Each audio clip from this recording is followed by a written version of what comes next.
안녕하십니까.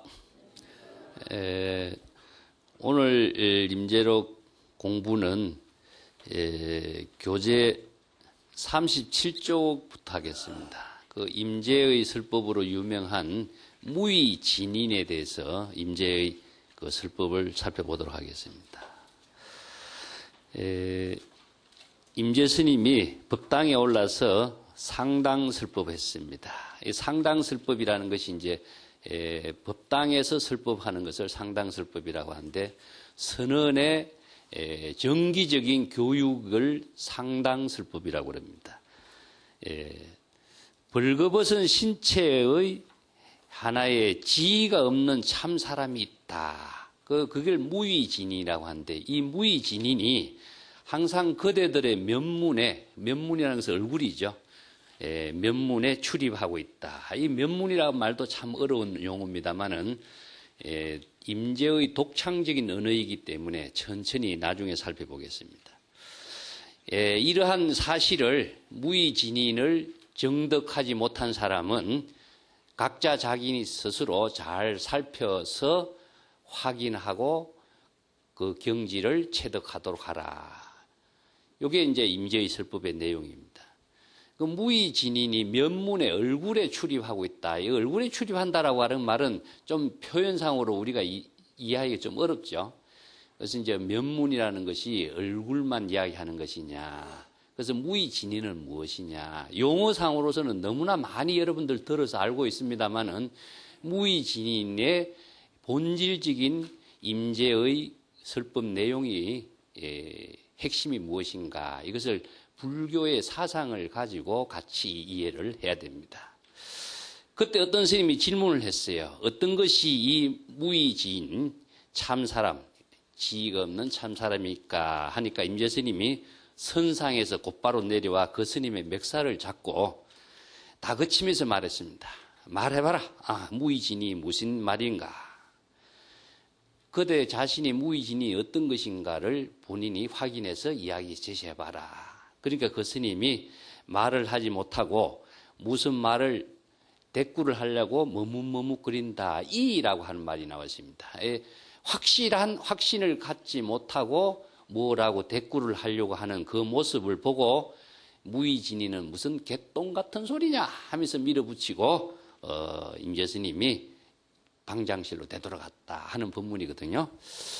전체적인 법문의 내용은 그렇습니다만 여기에서 이야기하는 무의진인에 대해서 한번 보겠습니다. 임재의 법문 가운데서 무의진인이 한 번 딱 사용하고 있습니다. 또 무의 도인은 5번 사용하고 있어요. 그 두 가지 용어가 요건 5번 사용하고 있어요. 무의 도인과 무의진인은 사실은 같은 의미인데 여기서는 무의진인 갖고 합시다.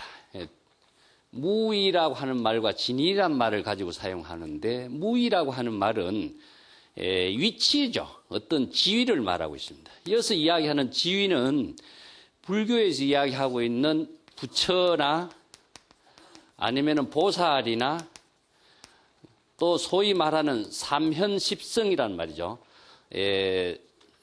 불교에서는 성자를 삼현십성으로 나누죠.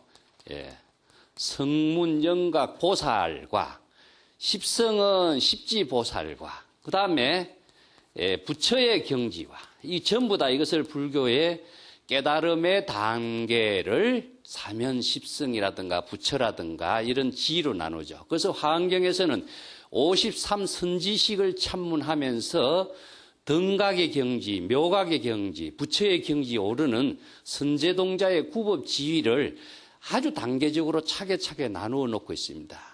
그러다 보니까 수없이 많은 세월을 수행을 해서 삼현십성의 경지를 지나서 부처의 경지를 체득하는 이런 것이 불교의 수행 체계로서 많이 주장되고 있는데, 이러한 지위를 일체 초월한 경지를 무의진이라고 그래요. 이 때문에 여기에서는 하나의 지위라고 하는 것을 모습을 어떤 형상과 모습을 상정하게 되겠죠. 어떤 모습이 나오면은 뭐가 나타나냐면은 그 사람이 거기에 대한 명칭에 대한 또 생각을 떨쳐버릴 수가 없어요. 우리가 보살이다 이름을 갖다 붙이면 보살에 대해서 관세음보살, 지정보살에 대한 모습을 이미지로 그리게 되고 그 모습에 대한 명칭에 대한 생각을 갖게 되면은 그 생각에 우리는 의식의 대상 경계를 자연스럽게 만들게 되기 때문에 자기의 주관적인 지혜가 자유스럽게 작용할 수가 없게 되어 있습니다. 그래서 선의 특징이라고 하는 것은 일체의 의식의 대상 경계를 다 초월할 수 있는 능력을 갖추게 될 때 자기 본래의 지혜가 작용하는, 본래인의 지혜가 작용하는, 이걸 법신의 지혜다 뭐 이렇게 이야기하지만은 그 진여자성의 지혜가 작용하는 그 모습을 진인으로 표현해요. 그래서 쥐라든가 위치라든가 명칭이라든가 이것을 선의 수행자의 입장에서는 일체 설정을 해서는 안 됩니다. 즉 의식의 대상의 경계를 만들어 두고 있는 한 의식의 대상 경계에 속박된 삶은 돼도 자기의 주체적인 지혜를 창조적인 삶으로 실현할 수 있는 자유자재한 선의 지혜로운 생활은 불가능하게 돼 있어요. 그래서 이걸 무의진이란 말, 임재는 표현을 썼는데 진이란 말도 장자에서 진이란 말을 처음 쓰고 있습니다. 그래서 진이는 꿈을 꾸지 않는다든가 이렇게 장자에서 이 진이란 말을 임재가 그대로 수용을 하고는 있습니다만은 요건 그러면 장자의 진인이나 임재가 주장하는 진인의 차이가 그럼 뭐냐? 제가 지난번 이야기했지만은 노장자에서 주장하고 있는 자연하고 불교에서 이야기하고 있는 자연하고는 다르죠. 그래서 자연 외도로 불교에서는 노장자의 사상을 인정을 하고 있어요. 그래서 불교에서 자연 외도로 보는 이유는 자연 그 자체는 본질적인 주체의 작용이 없어요. 본래 그러한 모습으로서의 작용은 있지만은 그 주체자의 작용이 없기 때문에 그 자체의 능력을 의미대로 새로운 창조성으로 작용할 수 있는 힘을 가진 역할을 하는 사람이 없게 되겠죠.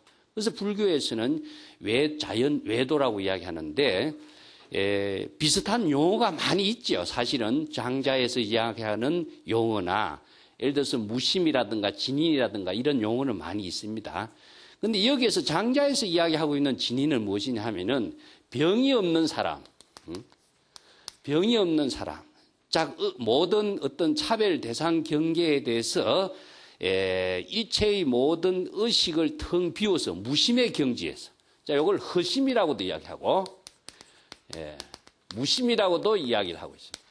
그 다음에 모든 명예라든가 지위라든가 직책이라든가 이 세속적인 가치관에 정치적인 사고의 모든 것을 초월하다 보니까 자연인으로서 진인으로서의 자연스럽게 삶을 살아가는 사람은 세속의 모든 인간 갈등의 고뇌의 마음의 병이 다 일어나지 않게 되는 그런 입장에서 노장자에서 이야기하고 있는 무심과 허심이라든가 이런 병은 양생술로서 마음을 편안하게 사는 진인의 지혜로운 삶을 제시하고 있는 겁니다.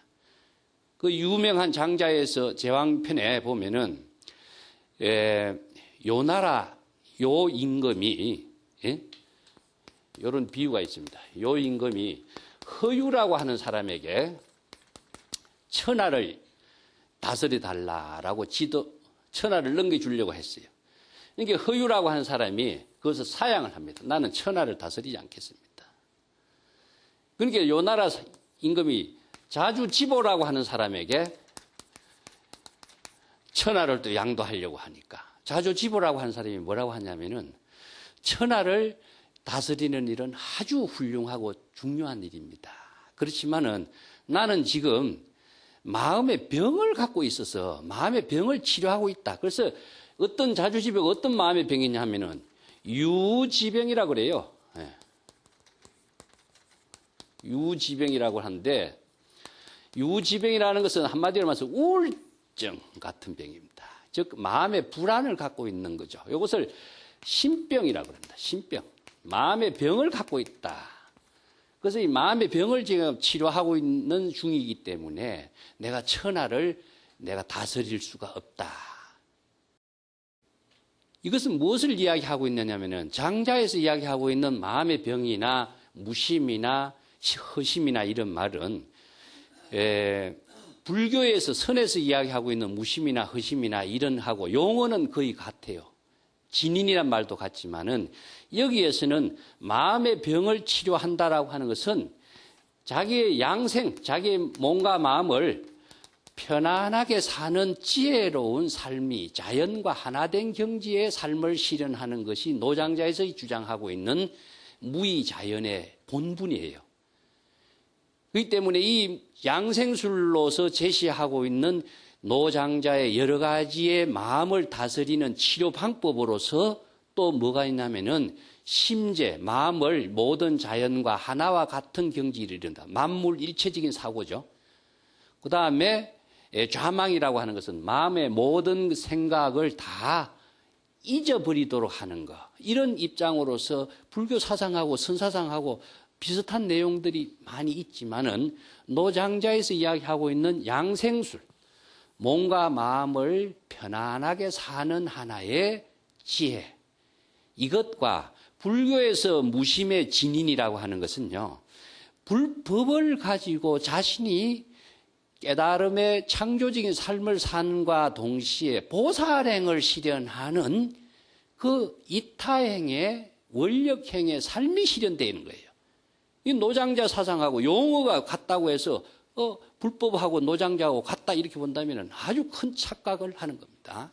그래서 여기서 진인은 장자에서는 양생술적으로 몸에 병이 없이 마음을 편안하게 사는 자연과 같은 경지에 사는 진인이지만은 선에서 이야기하고 있는 진인은 무엇이냐 하면요. 이 진은 불교 용어에서 진여란 말에서 나옵니다. 진여. 진여가 무엇이죠? 우리 진여 법신이죠. 자, 진여와 진여 법신은 같습니다. 그래서 이걸 줄여가지고 진여 법신의 참된 모습을 진상으로 표현해요. 진상. 열애어는 일체의 명상을 떠나지만 이 진상이다. 진이라고 하는 참된 모습이 뭐냐? 제법의 실상의 경지를 체득한 법신을 진상이라고 합니다. 그래서 법신의 진상을 체득한 입장은 바로 불법의 모든 지혜를 부족한 사람을 말하고 있습니다. 이것을 진여 법신과 진상이란 말 쓰죠. 그래서 스님들이 돌아가시고 나면은 완전 열반의 경지에 들었기 때문에 진위라고 합니다. 위패를 쓸 적에 진위라고 써야 돼요. 법신의 경지를 이룬 분. 그래서 열반의 경지를 이룬 사람을 진위라고 이렇게 위패를 써야 되는 이유가 여기 있어요. 그래서 돌아가신 분 이렇게 대종사, 가경이라든가 이런 말을 쓰는데 그건 맞지 않습니다. 불교 사상에서. 그래서 진위, 진상, 법신, 완전 열반의 경지를 이룬 분. 그런 입장에서 진상을 쓰는데, 임재는 요 진상의 경지를 구체적인 인으로 표현해요. 요 인으로서 임재가 이 말을 쓴 것이 임재록의 사람인자를 196번 사용하고 있습니다. 임재록 전체의 글자가 14,535자인데 사람인자를 196번이나 사용해. 부처불자는 몇 번 사용하냐면 121번 사용하는데 비해서 사람인자를 이렇게 많이 사용하는 이유는 불교 사상이 중국에 와서 구체적인 법신이다 뭐다 이렇게 이야기하지만은 논리적으로 사상적으로 그것이 소화가 이해하기 어렵습니다. 그래서 구체적으로 자신의 생활 속에서 작용하고 있는 입장이죠. 그래서 진상의 참된 모습, 불법의 참된 진실을 깨달은 사람을 진인이란 말로서 노장자에서 쓰는 말을 차용은 했지만은 여기서 진은 법신, 불법의 대의를 체득한 법신으로 부족한 모습. 법신은 어떤 입장이냐? 진상은, 진인은 법신, 보신, 화신, 이 삼신이 구족된 몸이에요. 이 삼신의 구족을 갖춘 것을 임재는 진인이라고 했다. 그래서 더 구체적으로 무의진인이란 말씀입니다. 왜냐하면 부처의 경지가 어떤 부처의 보살이다, 지위다, 내가 부처의 경지를 이루었다, 부처의 지혜를 구족했다라고 하는 의식을 갖고 있으면 부처가 되겠습니까? 일체의 모든 불법의 지혜를 다 구족했지만은 그 구족된 지혜의 의식의 대상 경계까지 모두 초월했어요. 지위나 위치까지도 초월한 그 경지를 임재는 무의진이라고 표현합니다. 그래서 임재의 모든 지난번 우리 앞에서 본 것처럼 할, 방망이 이거 자체가 법신의 지혜 작용이다. 네, 그랬죠. 불신의 지혜 작용이 무엇이냐 하면은 법신, 보신, 화신, 삼신의 지혜가 구족된 진인의 생명 활동으로서 작용하고 있는 모습이 되는 거예요. 이 때문에 한마디 할 한마디가 바로 불법의 대의를 체득한 불심의 지혜 작용으로서 할을 하게 되는 것이죠. 그것이 바로 그런 작용을 할 수 있는 능력을 구족한 사람이 일체의 의식 대상 경계를 초월하고 지위나 부처의 경지까지도 초월한 자신의 불심의 지혜를 자유자재하게 펼치는 사람이 바로 무의진인이다. 그래서 뭐 얼굴을 출입한다 하지 말고 온 몸이라고 보시면 돼요.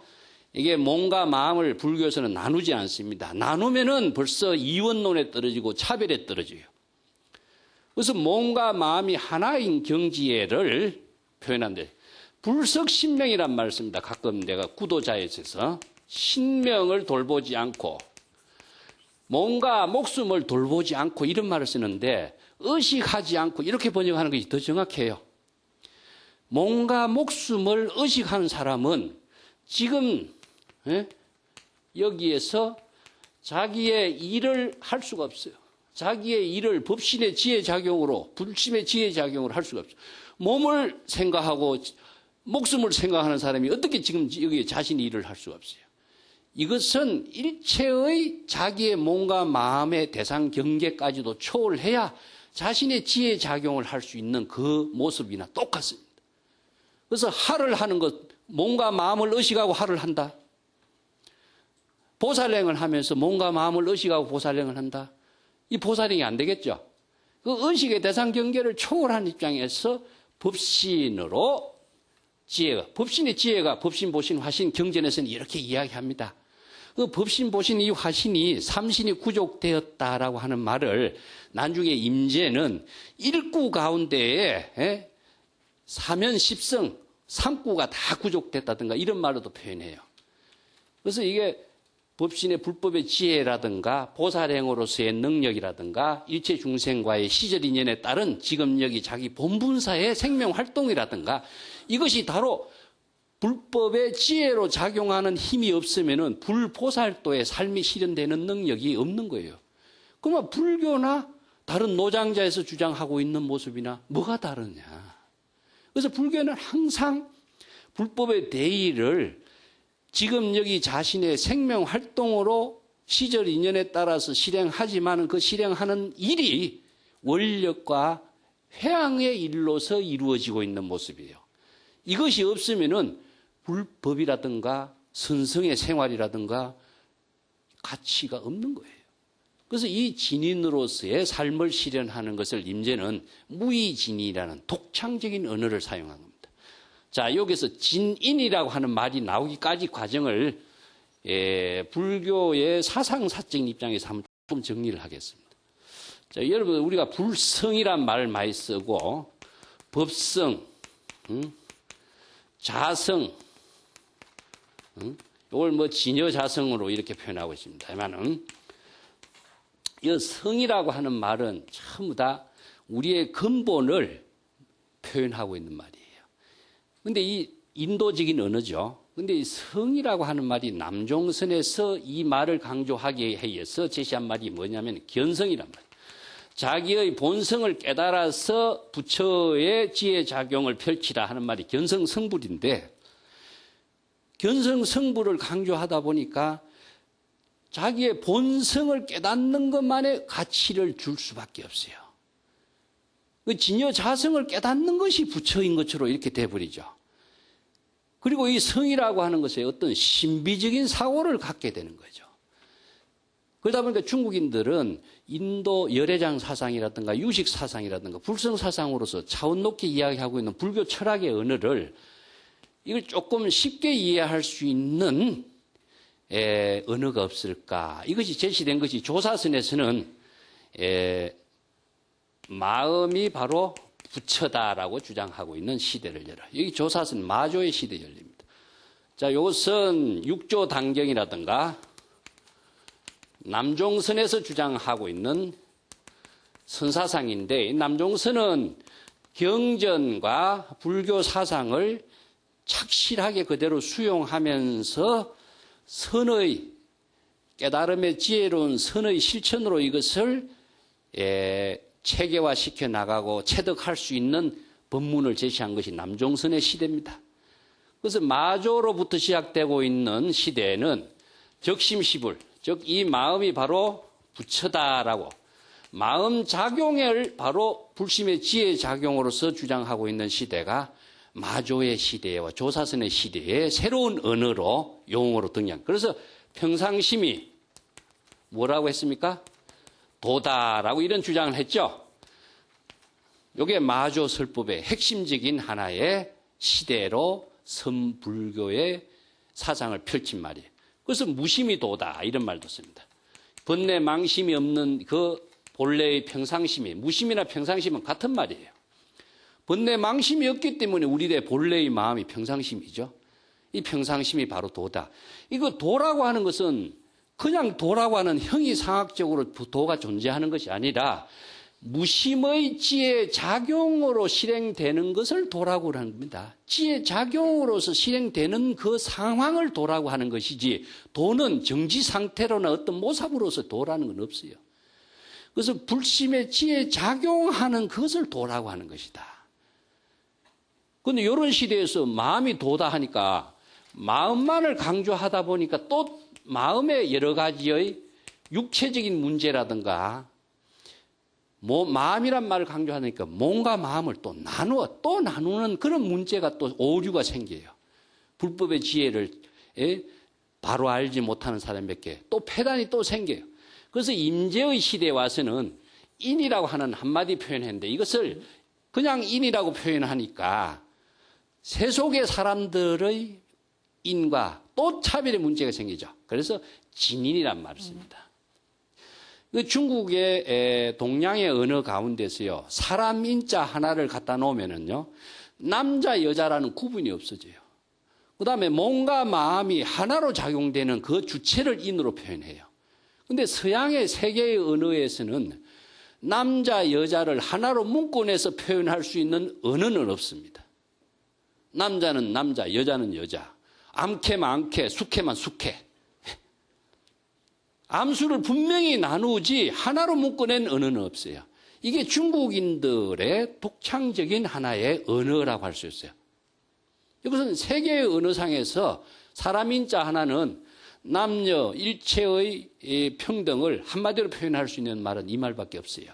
그런데 이것을 진인이라고 갖다 붙인 것은 아까도 이야기한 것처럼 불법의 지혜를 체득한 중생의 모든 차별 분별심을 초월한 경지, 그 진인의 참된 모습을 무의진인이라는 말로 임재는 새로운 선불교의 인격자로서 했다. 그래서 인간의 사상이라고 하는 새로운 시대를 열어줬어. 여기서는 굳이 불교다 선이다 라고 하는 색채를 갖다 붙여놓으면 인이 죽어버려요. 그 다음에 부처다 보살이다 나한이다 십지의 경지다, 이거 지위를 갖다 붙여도 이 인은 죽어버려요. 이 모든 경지를 초월할 수 있는 독자적인 지혜를 펼칠 수 있는 그 사람을 진인이란 말로 제시했죠. 이것이 뭐냐? 다른 말로 한다면 본래인이라는 뜻이다. 본래인.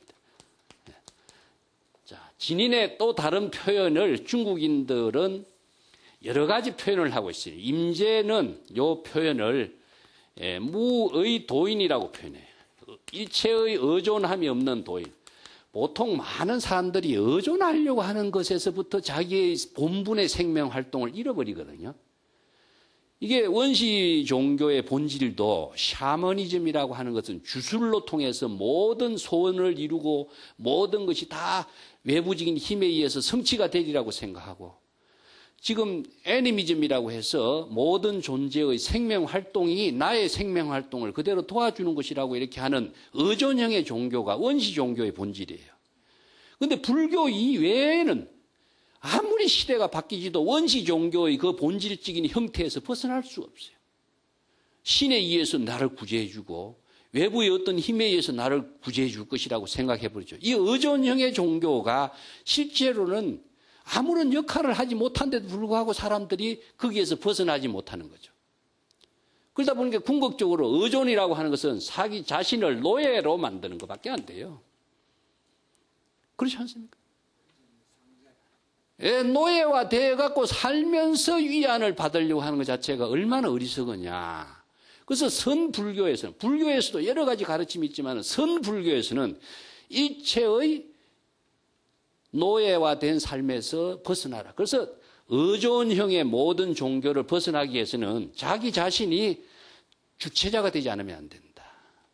모든 지혜의 주체자인가 동시에 자비행을 실현하는 주체자, 부처가 되는 주체자, 보살이 되는 주체자가 자기 자신이 되도록 하는 것에 의해서 펼쳐지는 가르침이 선이라고 하는 거거든요. 그래서 선은 자신의 독자적인 지혜와 자비를 항상 지금 여기 주인이 되어서 법신의 지혜를 작용하도록 하라라고 하는 것이 임재의 유명한 수처작주란 말입니다. 나중에 수처작주 입처개진에 대해서는 다시 설명을 하겠습니다만은 무의도인. 또 임재의 잘 쓸만한 성경전이란 말이 있습니다. 일체의 모든 경계를 자유자재하게 활용하는 사람. 이거 반야신경에서 이야기하는 색적시공, 공적시색이에요. 일체의 모든 사물에 우리는 속박되어 살잖아요. 그죠? 이게 요즘에는 과학의 시대에서는 과학이라는 어떤 사고나 기술이나 문명이나 사물, 도구에 우리는 속박되어서 살고 있다. 도구를 사용하는 주인이 돼야 되는데 도구에 속박되어 사는 노예가 됐다. 그 의식의 사고, 부처나 신이나 어떤 것도 의식의 사고에 속박되어 사는 것을 자유를 잃어버린다는 거죠.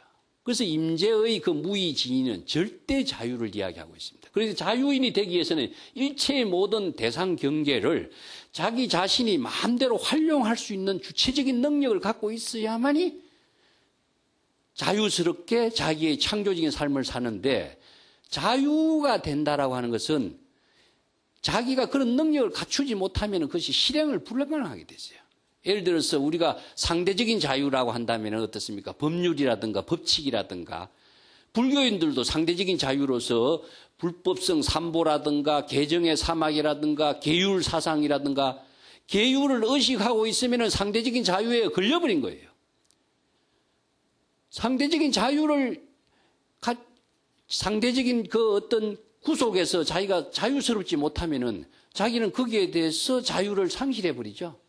절대적인 자유는 무엇이냐 하면은 자기의 주관적인 입장에서부터도 의식의 대상을 자기가 초월해야만 절대적인 자유를 갖고 있어요. 그래서 절대적인 자유를 구가할 수 있도록 제시한 것이 무의진인데, 이것은 뒤에 내가 설명하겠지만은 진여삼매를 구조했을 때 절대적인 자유를 이룰 수가 있습니다.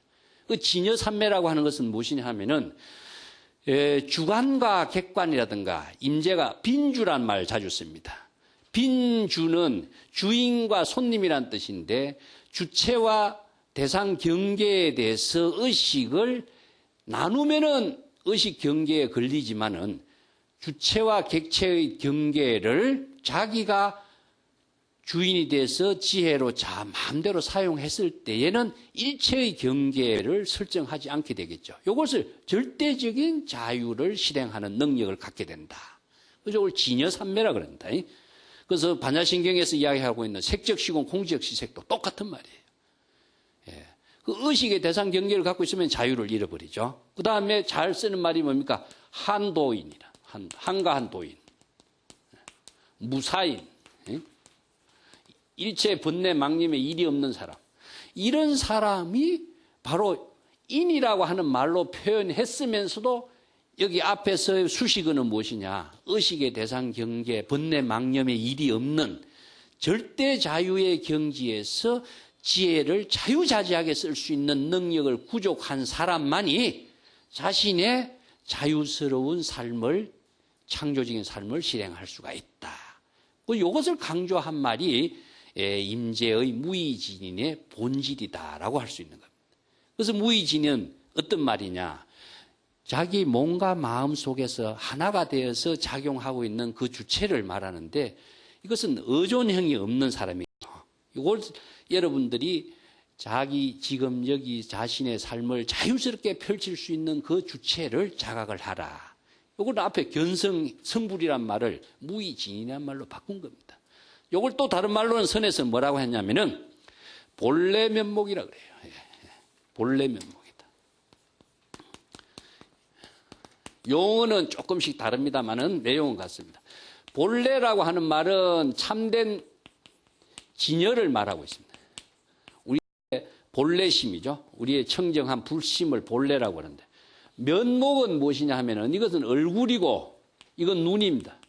얼굴은 우리의 자비스러운 보살행의 삶을 살아가는 그 모습인 것이고, 눈은 반야의 지혜로서 일체의 사물을 여실하게 바로 볼 수 있는 안목을 갖춘 정법의 눈이에요. 그래서 이제 임재는 진정한 견해라든가 정법의 안목이라든가 이런 말을 쓰는데, 바른 안목이라고 하는 것은 의식의 대상 경계를 초월할 수 있는 지혜를 구족한 눈을 말하지, 사물의 대상 경계를 객관적으로 보는 눈을 이야기하지 않습니다. 이 때문에 이 안목을 갖춘 것이 무엇이냐? 다른 말로 한다면 오늘날 나는 인간성의 회복이다라고 해요. 사실 임재의 인의 사상은 중국의 긴 역사를 통해서 외부적인 힘에 의존하고 권력에 의존하고 권위에 의존하는 이런 의존형의 사고에서 자기의 본래 청정한 반야의 지혜로 창조적인 삶을 실현할 수 있는 자유인으로서의 삶이 되도록 하라. 그래서 우리가 인간성 회복이라고 하는데, 요즘에는 모든 물질에 걸려 있으면 인간성 회복이 안 됩니다. 그 다음에 신이나 부처나 의식의 대상 경계를 갖고 있어도 인간성 회복은 안 돼요. 인간성 회복은 무엇이냐? 자기의 본래의 모습, 얼굴로, 본래의 지혜의 눈으로 자기가 보고 판단하고 자기의 독창적인 삶을 만들 수 있는 능력, 이것을 작가라든가 일이 없는 도인의 살림살이라든가 이런 말을 하는 거죠. 그래서 이런 경기가 되도록 삶을 자신 있게 살 수 있도록 여러분들 각자 확인을 해봐라. 그것은 본인이 참선 공부라고 하는 것은 자기가 확인하고 확신을 만들어가는 공부가 참선 공부지, 남에 의해서 참선 공부가 되는 것은 불가능하죠.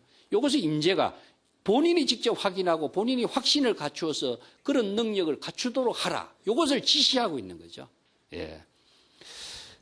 진인이란 말을 여러분 잘 이해를 하셔야 됩니다. 이게 노장자의 진인하고 불교에서 진인하고 이게 전혀 다른 내용이니까, 진의 참된 의미는 불법의 지혜를 구족한, 법신의 지혜 작용을 구족한 입장. 법신, 보신, 화신에 대해서 내가 전에도 가끔 이야기했습니다만은 참 이해하기 어려운 논의죠. 여기 임재록에 가서는요, 법신, 보신, 화신에 대해서 지금 또 이 설법을 하고 있습니다만은, 법신이라고 한다면은 아무리 공부해도 이 법신이 뭔가 이해하기 어렵습니다. 어떤 법신이라고 하니까 법이라고 하는 몸의 어떤 형체가 있는 것으로 자꾸 상정을 하게 되겠죠. 의식의 대상으로 이 모습을 상정하면 또 여기에서 내가 걸려버려요. 그럼 보신, 화신, 내가 이 세 가지 비유를 불법의 지혜를 법신이라고 하고, 불법의 지혜를 구족함으로 해서 원력행이 다 구족돼 있죠. 자, 원력행이 구족됐다. 그 다음에 이 원력형을 실행하는 입장에서 시절 인연에 따라서 원력형을 실행하는 거죠. 그러면 실행하면서 작용하는 것이 무엇이냐 하면은 지혜와 자비입니다. 지혜와 자비를 시절 인연의 일로서 실행하는 모습을 화신이다. 그래서 화신은 법화경에서 이야기한 것처럼 항상 시절 인연에 작용하고 있는 그것을 표현해요. 그런데 이 셋이, 삼신은 나누면 안 돼. 삼신은 일체입니다. 일체로 작용해요. 아까 이야기했지만 임재가 할 한마디 할에 이 삼신의 작용이 함께 작용하는 겁니다. 불심의 지혜의 작용이 하나의 할로서 그대로 작용하고 있는 모습이 바로 삼신인데 이것을 의학이라고 내가 비유를 하고 의사의 자격이 갖춰진 거죠. 의학을 완전히 통달해서 의사의 자격을 갖추면은 의술을 펴는 겁니다. 불법을 깨달아서 불법의 지혜를 완전히 구족했을 때에 부처로서의 지혜와 자비가 구족된 모습이 상호가 구족되죠. 이것을 불교에서는 뭐 32상이라든가 이런 말로서 장식적인 언어를 사용하지만은 지혜와 자비를 구족할 수 있는 능력을 갖춘 것을 보시냐 그래요. 원력행이 다 구족된 것을 보시. 그 원력행이 구족되었더라도 시절 인연에 따라서 그 원력행을 실행하는 화신의 작용이 없으면은 부처는 죽은 부처가 되겠죠. 그래서 진정한 부처는 작용에 있습니다. 작용해야 돼. 그래서 아무리 능력을 구족하고 있지만은 그 작용 능력을 실행하는 그 모습이 바로 부처예요. 그래서 부처는 작용할 때 부처로서의 열애로서의 존재 의미가 있는 것이지 구족한 상태로서는 부처나 열애의 존재 의미는 없습니다. 그래서 작용할 때 보살행을 할 때 지혜를 펼칠 때 자비심을 펼칠 때 여기에서만이 불보살의 원력행이 회양되는 삶으로서 실행되는 거예요. 이런 경지를 법신, 보신, 화신으로 나누어서 이야기했는데 이 중국의 선성들은 이것을 이해하기도 어려운 말을 아무리 갖다 놓고 설명하기도 안 되겠죠. 그러니까 무의진인 이 한마디로서 그것을 전부 다 종합해버려요. 그래서 무의진인이 작용하는 그 모습을 바로 수처작조다. 곳에 따라서 주인이 되도록 하는 삶이다. 그 곳이라고 하는 것이 뭐죠? 임재의 수처작조 나중에 또 다시 설명하겠습니다. 곳에 따른다라고 하는 것은 처라고 하는 것은요. 시간과 공간이 하나 된 경지입니다. 시간과 공간이 하나 된 그 모습에서 우리들의 삶이 현장이 이루어지고 있는 그 시간과 공간이거든요. 우리가 여러분 지금 여기라고 하는 시간을 떠나서 우리들의 삶이 실현할 수 있는 장소와 공간이 따로 없습니다. 이 시간과 이 공간에서 시절 인연이에요. 이걸 시절 인연. 시절 인연의 삶을 실행하는데 근데 보통 사람들은 여기 앉아서 다른데 시절 인연의 삶을 살고 있는 거죠. 이게 전부 다 불교에서 이야기하는 것은 망상이다.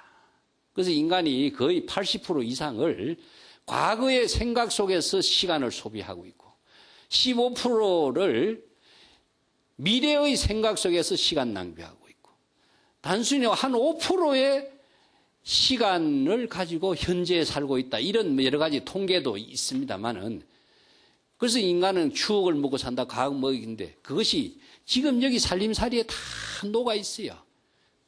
그 지금의 삶을 잘 사는 지혜를 제시한 것이 선의 본질인 것이지 그 지금의 삶을 실현하지 못하면은 우리가 좋은 하루를 보낼 수가 없다. 그래서 이 운문이 이야기하는 날마다 좋은 날이라고 하는 것도 지금 여기에서 좋은 시절 인연의 삶을 생명활동으로 잘 보냈을 때 좋은 삶이 하루가 이루어지는 것을 말하고 있습니다. 그리고 또 여기에 무의진인 무슨 간식을 뭐 똥덩거리 같은 소리냐 이런 말을 하는데 무의진인 그 말 자체도 의식에서 벗어나야 돼요. 무의진인이 되도록 한다. 무의진인이 무엇인가 이것을 의식을 갖고 있으면은 무의진인에 속박되어서 자기가 자유를 잃어버려요. 이렇게 이어서 똥덩거리다 뭐 간식거리다 이런 말을 쓰는데 운문의 부처가 무엇입니까? 이렇게 간식거리라 그랬죠. 그래서 똥덩거리다, 똥 닦는 주걱이다 여러 가지 해설을 하고 있지만은 한마디로 말해서 가치 없는 거예요. 가치를 설정하지 않는 것을 그렇게 표현해요. 그 부처라고 하니까 얼마나 가치를 우리가 생각해. 존중하고 귀의의 대상이고 경의의 대상이라고 하다 보니까 궁극적으로 경의의 대상이고 기의의 대상이 되다 보니까 궁극적으로는 나 자신을 얽어매는 대상밖에 안 되겠죠. 선에서는 이 의식의 대상 경계를 모두 다 어떤 존재든지 다 초월할 수 있도록 제시하기 위해서는 이렇게 하찮은 의식의 대상 경계를 갖지 말라고 하는 말로 간식을 똥덩거리 이런 말을 써버려요. 그래서 임재의 뒤에 말도 보면은 좀 여러 가지 그 어록의 언어에서는 성스럽지 못한 언어들이 많이 사용되고 있는데 이것은 그만큼 강렬한 부정으로서 절대적인 긍정의 세계를 본인이 확실히 깨닫도록 제시하고 있는 강렬한 그 교육의 의미라고 보면 됩니다. 이게 천박한 언어가 아니라 바른 진실을 바로 깨닫도록 하는 간절한 선성의 자비심이다라고 할 수 있는 거죠. 시간이 조금 부족할 것 같습니다만은 한 단 더 보겠습니다. 4-1로요. 이 할이 나오는데 임재 스님이 또 상당 법문했어요. 상당이라는 것은 법당에서 설법하는 것이죠. 상당 법문하는데 할을 하니까 어떤 스님이 나와서 예배를 딱 드렸습니다. 인사드린 때 임재 스님이 할을 한 거죠. 이 할을 하는 그 자체가 바로 자기의 법신의 지혜작용이고 건강한 자신의 시절 인연에 따른 생명활동이에요. 인사를 하니까 그게 답례로 하는 말이 할이거든요. 인사에 대한 자신의 지금 여기서 해야 할 답례, 자기 본분사, 그것이 바로 생명활동으로 작용하는 모습으로 할을 하는 거예요. 거기에서 언어를 사용하지 않는 것은요, 언어를 초월한 경지의 작용을 보여주기 때에 의해서 할을 하는 겁니다. 이게 그 스님이 말하기에 비하면 노화상이 무엇을 잘 살펴보려고 하는 건요. 노화상 사람을 시험하는 일은 이제 그만하세요. 이런 말이죠. 이게 할을 하는 것은 저 사람이 어떤 차원에서 인사를 하는 것인가. 이것을 인사를 하면서도 본분사의 생명활동인가 동시에 그 사람이 어떤 의미로서 나오는가 하는 것을 살펴보는 하나의 시험적인 입장으로 할을 한 거죠. 이게 노 스님께서는 시험하는 일은 이제 그만하시죠. 이렇게 임재 스님이 말하셨어요. 그대가 내가 고함을 치고 할을 한 의도를 잘 알고 있느냐 하니까 그 스님이 곧바로 할을 했어요. 잘 알고 있습니다. 이런 말이죠. 이게 이것은 자신이 임재 스님이 할을 하는 의미, 불심의 지혜 작용으로서 할을 하는 의미를 내가 잘 알고 있으니까 그렇게 나를 시험하는 할은 나한테는 쓸데없이 그런 거 안 하셔도 됩니다. 이런 내 자신의 찬 할을 이제 법문을 펼친 거죠. 그러니까 어떤 스님이 또 질문했어요. 어떤 것이 불법의 큰 뜻입니까? 불법의 대의에 대해서 질문을 하니까 임재 스님이 그대로 곧바로 또 할을 했어요.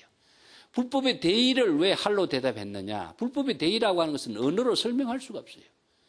자신의 불심의 지혜 작용, 진인으로서, 무의진인으로서 생명활동을 시절 인연에 따라서 여법하게 펼치는 이 일 말고는 언어로 설명한다고 해서 객관적으로 진실 그 자체의 생명활동의 삶이 그대로 전달될 수가 없고 소화가 될 수 없어요. 그래서 임재는 그것을 행동으로 보여주는 것을 할로 했다 그러죠. 그때 그 스님이 예배를 하니까 임재 스님이 또 질문을 한 거죠. 그대는 내가 할을 한 것을 어떻게 생각하고 있겠나? 하니까 그 스님이 대답하기를 산적이 크게 패했습니다. 산적이라는 것은 도둑이란 뜻인데 선성들을 도둑의 표현을 많이 해요. 자기 자신을 도둑의 표현하는 것은 선성의 모든 지혜를 훔치는 사람, 자기 것으로 만드는 사람, 그런 의미를 두고 있어요. 남의 물건을 훔치는 사람을 도적이라고 했는데 여기에서 구도성들은 선성의 30년 수행을 한마디의 법문을 통해서 다 훔치는 사람이죠. 스님이 한 할의 그 참된 법문의 그 지혜를 나는 다 훔쳤습니다. 그래서 자기가 패배했다라고 한 말은 더 이상 거기에 대해서 더 이상 더 할 말이 없다라고 하는 말을 써요. 그러니까 임재 스님이 하는 말이 그대가 허물이 어느 곳에 있기에 패배했다고 이야기하느냐. 이걸 다시 확인하기 위해서 질문하는 거죠. 그러니까 그 스님이 대답하기를 2번 다시 가오를 범하는 것을 용서하지 않습니다. 자기 자신이 첫 번째는 가오를 범했지만 2번째는 가오를 범하지 않겠다는 거죠. 여기서 첫 번째는 왜 가오를 범했느냐. 불법의 대의가 무엇입니까? 질문하는 것 자체가 벌써 가오를 범한 것이죠. 불법의 대의가 무엇인가 했을 적에 자기의 생명활동에 지혜 작용하는 것이 불법의 대의인데 그것을 남에게 질문한들 그것이 얻어질 수 있겠느냐 이거죠. 밖을 향해서 도를 구한다고 해서 얻어질 수가 없죠. 이런 허물을 자기가 깨달아서 알았기 때문에 임재의 할을 통해서 자기가 깨달아 알았기 때문에 두 번 다시 그런 과오를 범하지 않겠다라고 하는 그 확신을 체득했다. 그러니까 임재가 할을 마지막 하면서 그래 그 정도면 됐다 하는 것을 인정해 주는 할이 되는 거예요. 이게 임재의 유명한 할의 법문이에요. 이게 할 한마디 한마디가 거기에서 전부 다 생명활동으로 작용하지만은 그것이 바로 다 교육이 되고 또 자신의 잘못된 허물을 지적하고 하나는 살인도로 작용하기도 하고 하나는 활임금으로 작용하고 또 잘못된 그 문제점을 할을 통해서 경각을 시키면서 자각을 하도록 해주고 있는 교육이 되고 자신의 생명활동이 되도록 하고 이런 작용을 임재는 자유자재하게 펼치는 거죠. 그래서 여기에 학인이 다시 두 번 다시 과오를 범하지 않겠다라고 하는 이 내용을 파악하기가 굉장히 어려운 임재록의 내용인데 이것은 염기적각이라고 그래요. 망념이 일어난 사실을 자각하고 마음 밖에서 도를 구하려고 하는 어리석음을 자각했을 때의 불법의 지혜로 자신의 본분의 생명활동의 지혜작용을 만들어갈 수 있는 힘을 발휘하는 그 자각을 하게 된 것이죠. 자, 오늘 이야기 여기서로 마치고 또 다음 시간에 하겠습니다.